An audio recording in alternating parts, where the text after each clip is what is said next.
Malaysia initiated our movement restriction order on the 18th of March 2020 and has since extended the initial 2-week MCO not once but twice.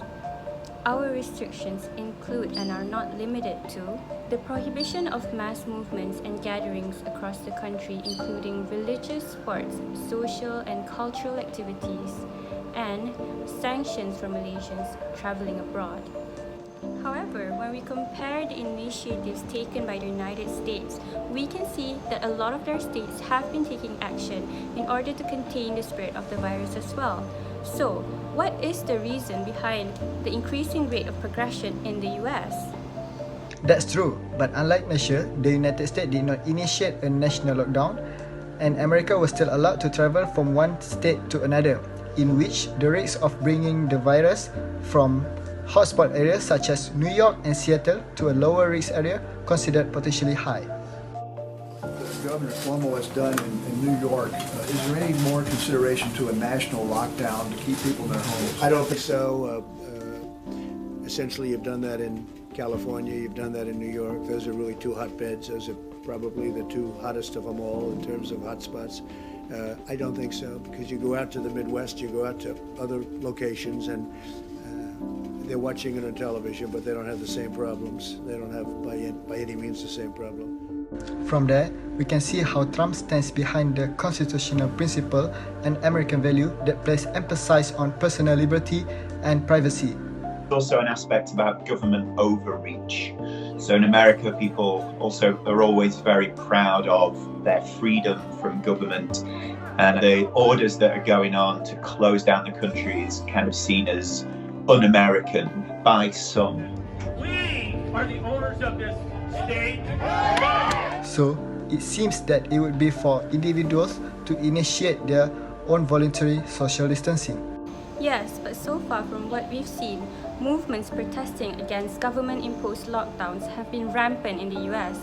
These protests, organized by conservative groups, prioritize the economic and social impact of the lockdown. A report by the Washington Post shows that even Trump himself encourages these protests. I just think that some of the governors have gotten carried away. I really believe somebody sitting in their boat in a lake should be okay.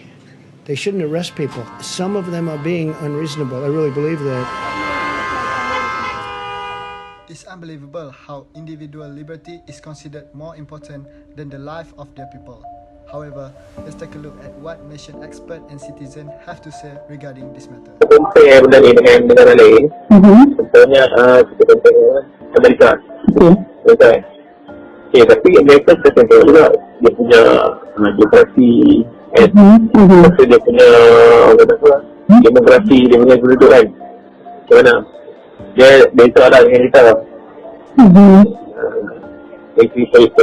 Politician yang pernah kan, nampak ada perbezaan itu. Jadi kalau kita nak compare antara USA dengan Malaysia ni memang agak naik lah, jauh lah. Tapi kalau benda pun basic dia tu, contoh dia, tak nak contoh dia, peraturan yang peraturan pergerakan lah. Itu yang paling besar. Lepas tu di USA memang dia kata itu, tapi ketat-ketat. Maknanya dia punya petugas daripada segi apa, dari kesejahteraan tu dia tak pakai lah. Dia sistem kita tu saya suka tak pasti, tapi dia punya cara macam dia sama mana. Kita dah standby semua, jadi jika kita tolong je polisi SOP tu semua dia terbayar lah. Bila kita sebut dari segi kuarantin dan lockdown, kita perlu bekerja dalam multi prongs. Kita tak boleh fokus hanya pada satu. Maksudnya contoh kalau kuarantin memang perlu bagi siapa-siapa yang balik daripada overseas yang kita tak tahu sama ada mereka ni terdedah kepada COVID-19 ataupun SARS-CoV-2. Mereka mungkin sudah terjangkit tapi belum menunjukkan tanda-tanda lagi. Jadi mereka yang balik daripada overseas harus dikuarantin dahulu. Okey, itu nombor satu. Tapi kalau kita kuarantin saja pun tidak menjamin penyakit tidak merebak. Okey, itu sebab kita perlu ada social distancing, kita perlu ada penutupan sekolah, kita perlu ada pengawalan pergerakan, penutupan industri-industri yang tidak penting. Itu di bawah MCO, Movement Control Order, ataupun PKP, Perintah Kawalan Pergerakan, kan. So semua itu penting. Kuarantin penting, isolasi penting, MCO penting. Dan kita tidak, apa yang kita tengok ia seumpama ranting yang besar. Kita harus, kalau ini yang saya tengok analogi yang telah diceritakan oleh dalam satu artikel yang saya share dalam Facebook, itu kita patahkan ranting-ranting ini. Contohnya kalau ada kes yang merebak dalam komuniti, kita potong menggunakan proses isolasi, kuarantin. For those of you who don't know, there's a mandatory 14 days quarantine for anyone coming into the country right now.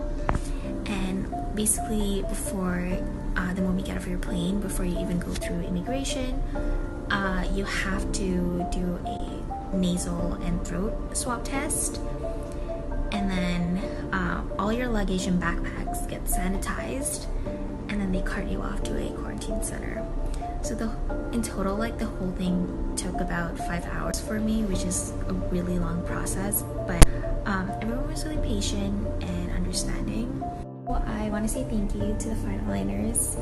I arrived last night at 5 a.m, so it was really late, but they were also nice still. And also, good job to the Ministry of Health of Malaysia. You know, we're such a small developing country, but I think we're handling the pandemic a lot better than most developed country. Like, I got off a plane in Chicago and they just released me to the public without anything. I mean, they didn't even check for my temperature. So I'm really proud of Malaysia's effort, and I'm so glad to be home. Malaysia has proven its unity despite being a smaller developing country.